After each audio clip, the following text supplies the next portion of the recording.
Dragon Age 2 is going to be about consequence. It's a game about making hard decisions. As we talked about the plot for Dragon Age 2, it really came down to two potential stories.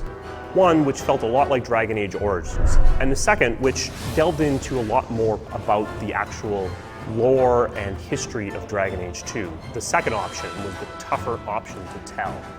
But we felt that Dragon Age needed to explore some different directions and some different ways to tell story.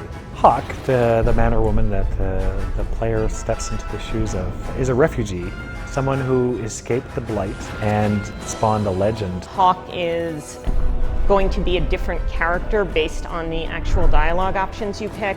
And that was a lot of fun trying to come up with the good guy character who's going to sacrifice himself to do the right thing for others, and the much more aggressive, I'm going to, do whatever it takes kind of character. And of course it wouldn't be Dragon Age without the snarky, sarcastic humor.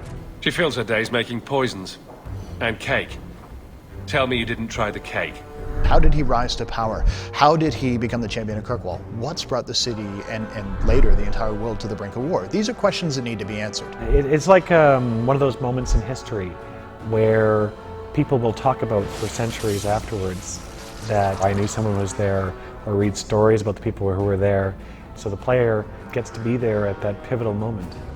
So we got together to talk about ways we could do this, the way we could tell a decade worth of history in a single game. And out of those explorations, that's where the frame narrative came from. A story within a story became key. This is a technique you see in The Usual Suspects, you see it in Princess Bride. It's being told from the perspective of a character named Varric. He's a dwarven rogue storyteller. I've had gentler invitations. Varric knew the player, and he's telling the story to Cassandra, who is a Templar investigator who is trying to figure out what happened. Time to start talking, dwarf. They tell me you're good at it. But he doesn't always tell the truth. Sometimes he begins telling the legend, the story that everybody knows about this character, Hawk, that was larger than life. Bullshit. That's not what really happened.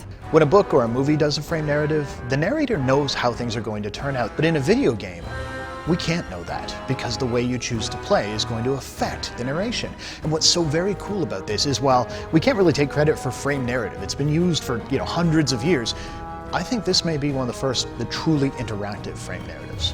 Thus began the champion's first year in Kirkwall, settling his debts with the mercenaries. That's when I first met the champion. In Dragon Age Origins, you traveled across the land, but in Dragon Age 2, you're traveling through time. We're focused on a more specific area. You see it over time, you see it evolve, you see it change. This, I think, gives it more depth. Relationships can develop over a period of years rather than just weeks or months. Been a while, hasn't it? I've been keeping an eye on you. On one hand, an adventure tale isn't necessarily about romance, but on the other hand, what adventure tale, what science fiction or fantasy tale have you ever seen that didn't have some element of romance? Wait, you're not thinking of bringing feelings into this, are you? And we were able to take them in some pretty wildly different directions, from virginal girl next door to crazy up against the wall, let's have it on right here. And one angle that we haven't really targeted before is the sense of family. The sense that Hawk is not some character who just washed up on a beach with no history, nothing to back him up.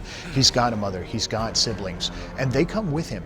Will we see rivalry? Yes. Will we see jealousy? Yes. Will we see genuine affection? Yes. We're running from your bloody Templars.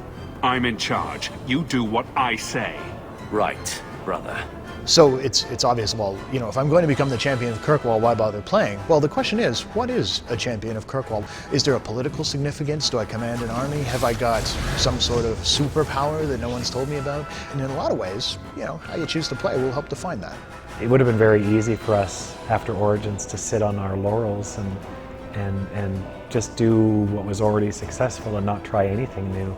But I think the thing that Bioware does that's great is we're always interested in evolution.